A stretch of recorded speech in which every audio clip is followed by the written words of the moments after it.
ہمارے قریب میں ایک میلہ لگا ہوا ہے پیر سبز شاہ کا، تو کچھ لوگوں کا یہ غلط بلکہ کفری عقیدہ ہے کہ جب بھی وہ میلہ لگتا ہے تو بارش ہوتی ہے، مطلب ہے کہ اس بزرگ کی وجہ سے، اس میلے کی وجہ سے بارش ہوتی ہے۔ اللہ کے بندو، یہ کفر ہے، سراسر کفری عقیدہ ہے۔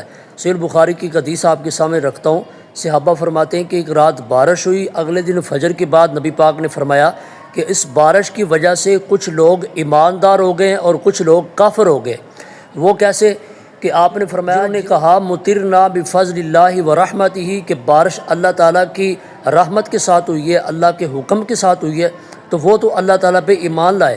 اور جنہوں نے کہا مطرنا بنوع قضا و قضا، کہ بارش فلاں ستارے کی وجہ سے ہوئی ہے، تو انہوں نے اللہ تعالیٰ کے ساتھ کفر کیا۔ تو یہ کہنا کہ بارش کسی ستارے کی وجہ سے، کسی بزرگ کی وجہ سے، کسی میلے ٹھیلے کی وجہ سے ہوئی ہے، تو یہ سراسر کفری عقیدہ ہے۔ تو اپنے عقائد کی اصلاح کیجئے کہ بارش جب بھی ہوتی ہے وہ اللہ تعالیٰ کے حکم سے ہوتی ہے۔